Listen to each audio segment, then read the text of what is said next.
Hello everyone, जय Jagannath. Welcome to academy film. तो पिला माने तुम विज्ञान एग्जाम बा साइंस एग्जाम पाखक आसीगलानी है। आशा कर तुम प्रिपेरेसन बढ़िया चलती। और ये भिडियो में बर्तमान तुम किसी क्वेश्चन नहीं आसी मोस्ट इंपोर्टेंट क्वेश्चन जोटा कि तुम एग्जाम आसबार 80 ରୁ 90%, 80 ରୁ 90% चान्स हो जो क्वेश्चन गुड़ा तुम आसो से क्वेश्चन ही तुम नहीं। तो एग्जाम को जावा पूर्व टोटाल ये क्वेश्चन गुड़ा प्रिपेरेसन हो जाए कि नजर पकड़ा चाहते तो टी नजर पकई देते क्वेश्चन। ठीक अच्छे, यहाँ तुम बर्तमान फिजिकल साइंस है लाइफ साइंस अलरेडी तुमको चैनल मिल बर्तमान अपलोड हो जाए। आ तुम मैंने चैनल मेंबरशिप नहीं चल तुमको आडभांस सब जिन प्रोवाइड करुँच। ओके, जो मैंने भी चैनल को नुआ कर चैनल को सब्सक्राइब कर सहित बेल आइकन को ऑल प्रेस कर दियो। चलो देख कौन कौन क्वेश्चन सब तुम एग्जाम आसबार 90% चान्स रोचे है। देख फिजिकल साइंस क्वेश्चन बर्तमान डिस्कसन करिया। कौन रहा क्वेश्चन, हाइड्रोजनीकरण कौन, यार व्यवहार कौटी होता है, गोटे रासायनिक प्रतिक्रिया दे वर्णना करूँ है।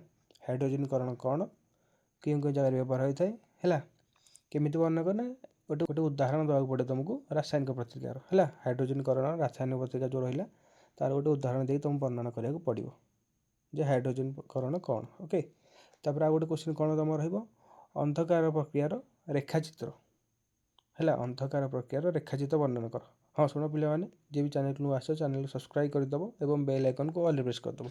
ओके, अंधकार प्रक्रियार रेखाचित्र सरला। देन आ गोटे क्वेश्चन तुम कौन आस सौर सेल नामांकित चित्र ता सहित गोटे आस उद्भिदर जलर परिवहन किपर होता है परीक्षण वर्णना कर है। केमी टेस्टा कर तुम प्रूफ कर उद्भिदर जलर परिवहन होता है। तापर देखा गोटे क्वेश्चन तुम देला कौन प्राकृतिक उद्वरण क्या कहुए है। यहाँ मोस्ट इंपोर्टेंट गोटे रोचे 2 मार्क आसपार ये क्वेश्चनटा। देन गोटे क्वेश्चन हम डार्विन तत्व वर्णना कर है। ये नजर पकई जो तुम दे दूसरी टोटाली तो नजर पकई जाए 80 ରୁ 90% आसार बहुत चान्स रोचे। तो क्वेश्चन बारंबार कहे तो नजर टे पकई सब्जेक्ट मात्र 25 मार्क तुम रोचे है। इजिली तुम यहाँ कवर कर है। टोटाल तो नजर पकई जाइए। देखा गोटे क्वेश्चन कौन है ब्लीचिंग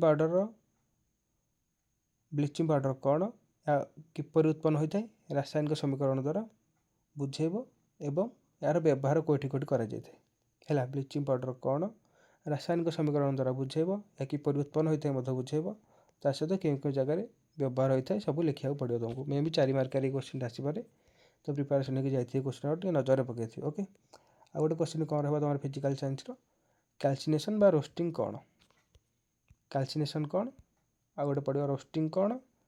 ये सब जिन रहा पढ़ार बहुत चान्स रोचे तुम है। बारंबार कह दूसरे तो क्वेश्चन प्रिपेयर हो जाए एत निहाती तुम क्वेश्चन आस बारंबार कहे निहाती तुम एत क्वेश्चन आरंटी कहूँ है।